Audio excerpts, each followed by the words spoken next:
Hey guys, Romie here, so please like, comment, subscribe. This is Greenleaf, Season 2, Episode 3, A Mother's Love. Now, the episode starts off where we have Gigi. She's actually dropping off, well, I should say Grace, Sophia is dropping off Gigi, because did anyone notice that Sophia was the one who was doing the driving? Anyway, she goes into the school. Gigi gets a call. She rushes to the hospital because it's Danielle. Danielle tried to kill herself. Danielle tried to kill herself because of Mac and because of bullying. And it was too much. People found out about what's going on and what happened to her in the news. So they were saying all these awful things, and they were calling her a slut. And they actually wrote slut in her underwear. They were doing the most. Her mom was there, and it's just like we're thankful that they called her to go and help out. Now, like I said, Gigi's goal is to try and take down Mac. That is really her main end goal. As long as she's there, that is her main end goal. And the fact that Danielle, anyone else knows what was it? Charcoal? Did she try to kill her? Did she try ingesting charcoal or something, or did they use that to make her throw up? Or I don't know what that was about. But Gigi is hurt because Danielle wants to know why is he still out. She has no idea. She doesn't know right now. It's this weird situation of Lady May and Bishop. Even though they're at their house, even though they love each other, Lady May is over the fact that in her own home, her son doesn't live there, and she's like, memories. Her husband's saying, no, we need to paint this over. She's saying, no, this should have been fixed, this should have never happened. Mac is in his new apartment, and Gigi did a great job plastering the sex offender papers all over his apartment complex. So this mom is walking with her daughter and son. Her daughter's looking up at Mac and smiling. He's smiling back at her. He was smiling at the mom too. And as soon as she saw, I was like, wait a minute. He's the one that, oh hell! Walk, no, don't look at him. Walk. So Mac is heard, and we're like, yay! Oh yeah, please like, comment, subscribe if I didn't already say so. We guess who's coming to town? Kevin's mom's coming to town, and right now it's okay because Kevin is back in the house with Charity. Kevin's not gonna tell his mom what happened. He's not going to tell her why she couldn't come into town until now. I'm thinking this may backfire, but who knows? Now, Pastor Skanks, he wants Noah to, why do I call him Noah? Jacob, look, all biblical. Jacob to go and talk to Claire.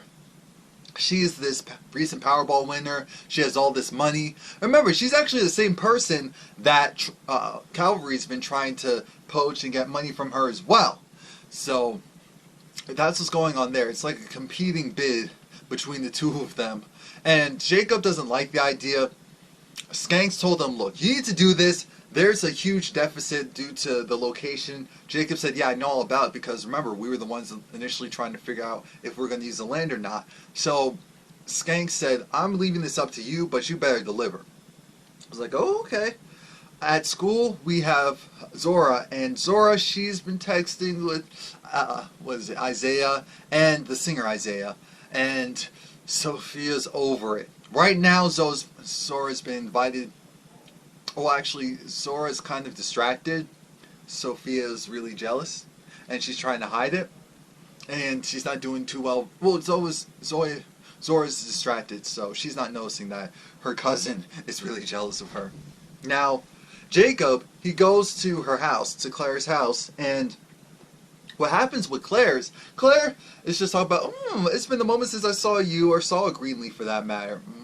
I was like, oh yeah, I just came to check on you. It's like, oh, that's so nice.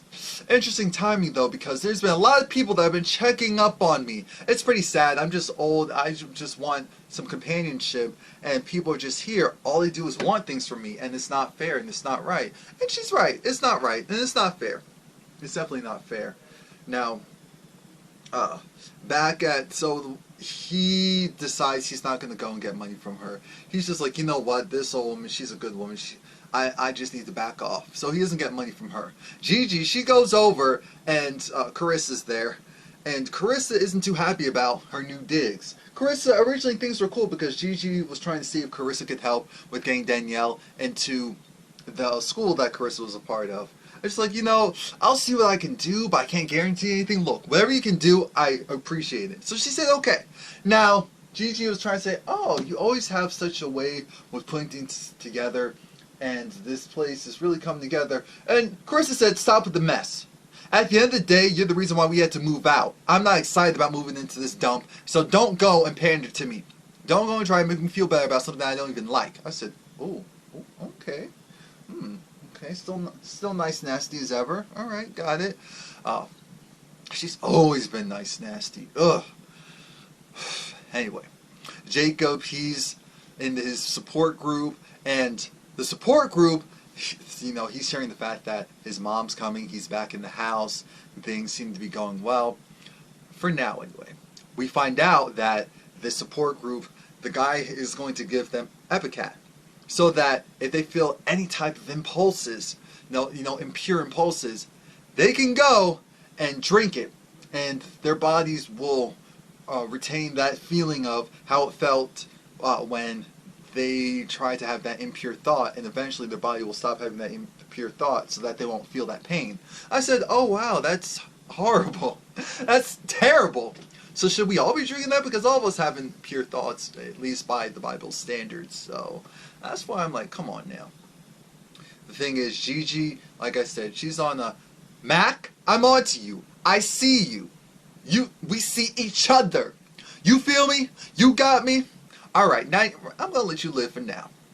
We fast forward to the event, and it's actually a triumph. No, was it? Yeah, it was, of course, because there's Isaiah. He's performing, he's doing this R&B meets Christian rock mess. I'm like, okay, it's fine. The music, whatever. But him with this whole hip shaking thing, what do you do? It's not side to side, it's four. What is all this mess? Anyway, Sophia, she's over it, so she's staying inside. She's avoiding him. Guess who comes to town? Kevin's mother's there, and she's happy. She's really happy to see her son, because she was trying to figure out what's going on. Again, she doesn't know right now why she wasn't there, and she feels a certain way because I think she's trying to figure out, oh, hey, y'all live differently than I do. Maybe that's why you didn't want me. Thinking they all came from the same beginnings as you did. Grace has this little lunch date with Darius and the reporter, and Darius, he's there to just be a friend. They're eating crabs, so he was cracking up the cracks for her, and Grace is just over it. She was like, off the record? He was like, of course. Well, Danielle, one of Mac's victims, she tried to kill herself, and I just don't know what to do right now. It's just too much. It's too much. I don't know how to handle this. It's just irking my spirit. It's like, oh, okay. But he said, you seem really tense. I want to go and help you out. So he's going to take her somewhere. She doesn't know where yet, but she's like, yeah, I have the time. This went well. You catered to me hand and foot, at least in theory, so this all worked. Zora's going to be little bad Zora, and she goes and sneaks out with Isaiah. She's going to be gone for a while. So she was wondering if Sophia was going to come with her. Sophia said no. Why? Because Sophia, again, isn't feeling the fact that someone that she was digging is now with her cousin. And a little bit of part of me was like, Sophia, I'm glad you didn't go, but on the same token, I kind of wish you did, because I didn't like that vibe that I got when those guys were just like, yeah, we're going to get some. They said something to that effect. I said, wait a minute, what? Like, if Zora comes back and something happened to her, I'm blaming everyone, of course including her, but I'm blaming everyone. Everyone can get it if something happens to that little girl. As I said, Grace is going to go off and do something with Darius. She doesn't know as of yet. Things get very complicated because there was this radio show promotion that they were trying to do with the church. What ends up happening is it was supposed to be for 30 minutes. It got cut in by Pastor Skanks. Pastor Skanks found out about it, and he put a marketing campaign of his own, a counter marketing campaign. As a result, Lady Mae was pissed. She said, we're calling them up. We want an hour next time. It's going to be live so that they can't go and prompt us or do any mess like that. I'm so sick and tired of this, man. I'm so sick and tired of being sick and tired. Again, Kevin is trying to deflect, and his mom's trying to figure out, why is it that I wasn't here? hurt me that it almost felt like I was unwanted. It's like, of course that's not the case. So what is? Oh no, things are hard, things are difficult. It's like, okay, if that's what you want to say. The surprise date turns into the batting cage. Yes, Darius brought Gigi, of all people, to a batting cage. Gave her a baseball bat and said, I'm going to go and throw some balls at you. She did well, and she looked a little too comfortable with that baseball bat. She said, oh no, she's going to get her Beyonce lemonade on. I know it, I know it, I know it. Like, we already knew from the commercials, but still. She was not playing around. Now again, things get weird because Lady May is over it. She's hurt about what's going on over there, and that her beloved son is there with the enemy. Is there with the enemy. He doesn't necessarily even know that he's there with the enemy, and she's looking at her husband like, when are we going to go and say something? When are we going to go and save him? When are we going to go and bring him back into the fold? Because this right here is a mess that I can't be a part of. Now Grace is listening into this speech, this poetry session, this church jam session about forgiveness, and it really touches her. It really touches her. You know what else touches her? A guy, Roberto. Now her and Roberto hit it off quickly. They're walking out, and they're talking about, you know, it's interesting how what's good for the goose isn't good for the gander, and and while that's happening, we see Lady Skanks. What's her name? Tina? I'm gonna call her Tina. Yeah, so Tina, as i.e. Lady Skanks, she's trying to figure out, so where's Zora? Because she's been gone for a little moment. And of course, Sophia's a little frazzled, so she's saying, oh yeah, oh, she was in the bathroom. You know, she had some bleeding problems. She's been bleeding. It's been like a flood. Like the floodgates have opened, only Noah can close it back. I said, you know what, he needs to stop right there. Actually, I need to stop right there, because of course they didn't say anything like that. But I said, this is too much. This is too much. Zora, I'm going to tell you this right now. You going to get in trouble. Your cousin tried, but she just doesn't have it in her. Lady Skank said, oh, 2 hours? Interesting. Well, okay, I'll go give a look out for her. Alright, thank you, sis. I said, Lord, something about this is going to go bad. Of course, Sophia already knew that that was going to end up well. There's just this more awkwardness and tension between Charity and Kevin's mom, because Kevin's mom is still trying to figure out, you have all these people and all this money to help you out. Charity said, it's still hard work. It's still me being attentive to my child. She said, of course, of course, of course. And so things are being prepared because apparently there's a special dish that she makes, so she's making it along with other things. She said, no. You don't need the maid to go and do it. You don't need to do it. I'll go and do it. I'll make myself useful. You just sit there and you rest. I said, okay. Gigi and Darius had a great date. He thought he was going to get himself a kiss. She said a kiss on the cheek. She's a lady. And she appreciates the fact that she felt like she was living in the past up until this moment. And right now she's in the present. He thought, oh, the future? No, the present. That's where I am right now. And it's good. And I like it. Lady Skanks, she sees Carissa.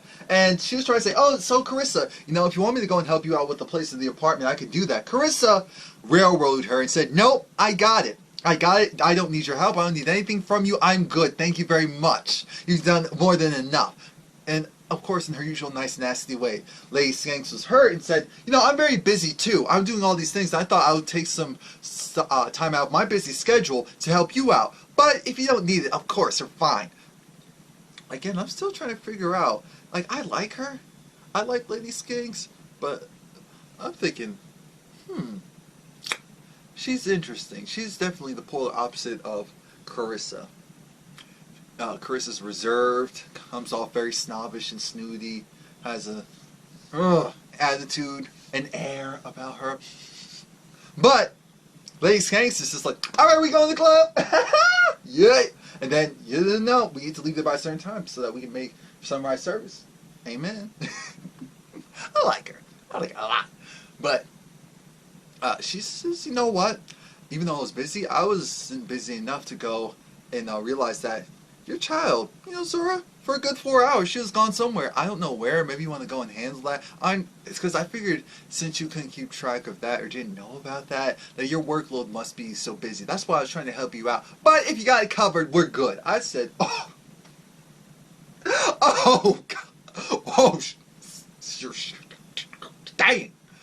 Now, Carissa comes and tells Grace, of course she has Zora and Sophia there, so, okay. She was like, oh yeah, thanks for bringing her over. Yeah, and Grace, of course, thanks her because Carissa was able to get Danielle a full-ride scholarship into the school. But they have some business to attend to since Sophia lied on Zora's behalf, and Grace is like, all right, we need to talk because you're doing too much. I got it. Thank you for telling me. You're doing too much.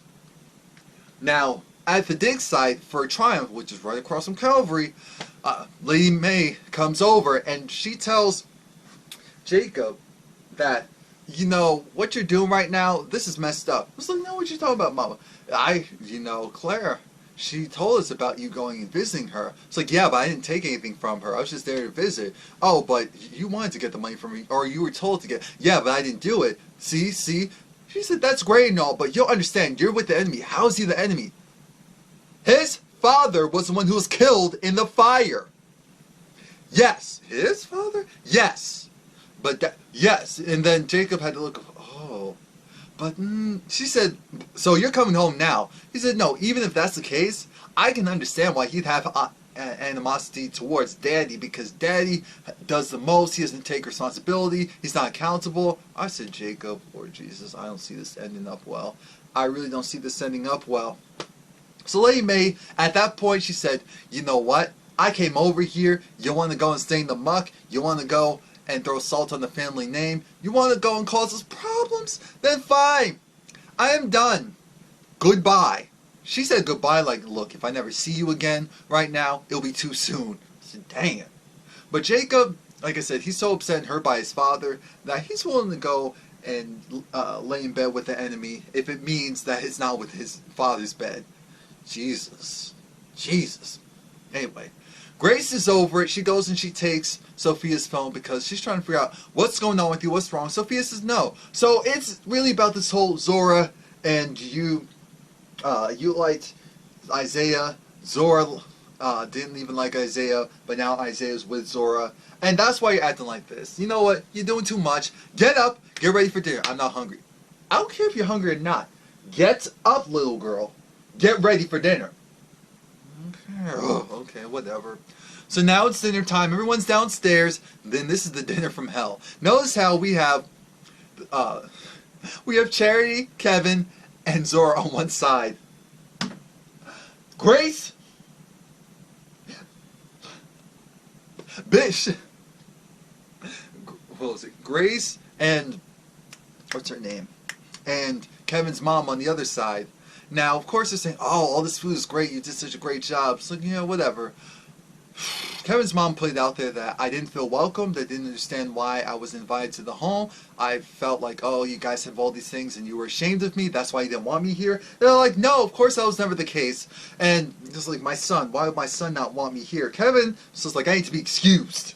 So he goes and leaves. Bishop was trying to go and change the subject by saying how, oh, well, you know, you did such fine work. You did such fine work. You're cooking excellent. We're gonna go and enjoy this. We really appreciate you.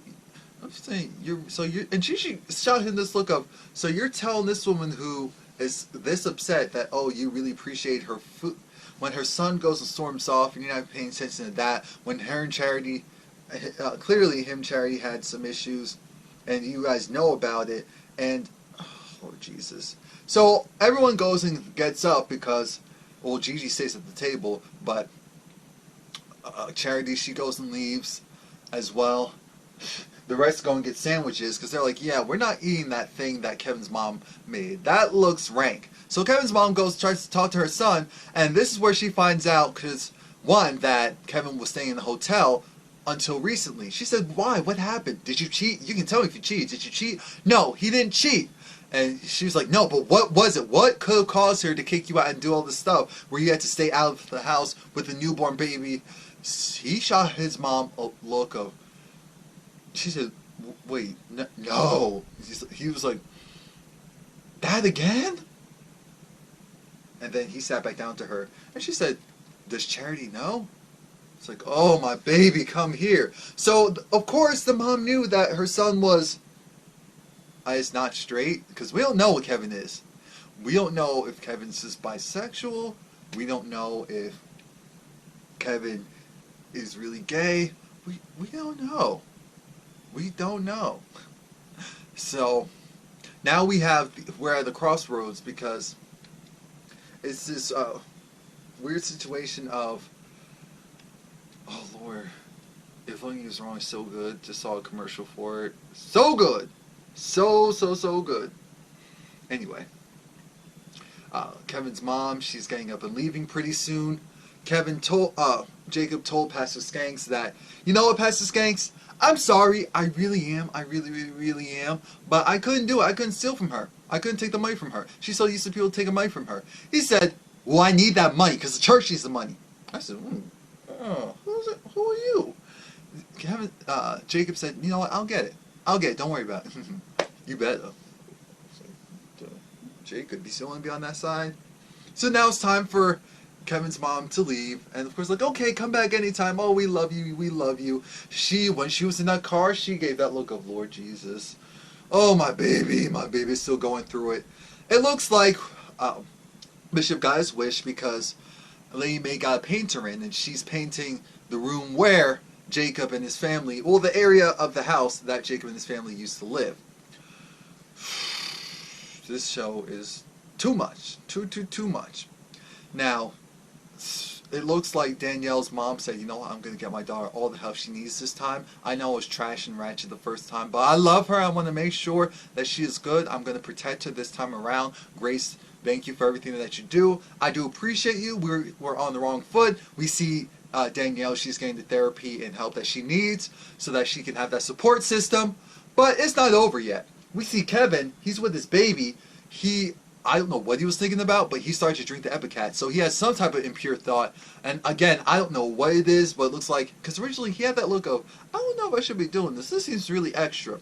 But his goal to try and make his family work is so big that almost nothing else matters. Now, we've come at the crossroads, because Grace, she comes into work, at church, and remember the receptionist whose daughter was also raped, sexually assaulted by Mac? Yeah. She saw Mac downtown and she was flustered. And Grace is just over Mac, and so disgusted that she takes that same baseball bat, takes it out of her car, goes to Mac's apartment complex, destroys that Range Rover Sport. I said, no, not the Sport. No. So she was banging, and I'm thinking, dang, those windows are good. Because she was hitting them hard, and they cracked, but they didn't just bust open. So I said, dang, those are some strong windows, because she was hitting it hard. She was full-on Beyonce Lemonade inspired. Matt came out. She was looking at him. He was looking at her. He walked closer. I said, wait a minute, she's backing up? I said, oh, I get it. He wants her to do something to him so that he can go and sue her. Got it. She's not going to fall for the okie doke. She hops back in the car and leaves. Mac just has that usual look on his face. So that was it. Please like, comment, subscribe. Come back next week. Greenleaf is so good. Are you kidding me? Come on now.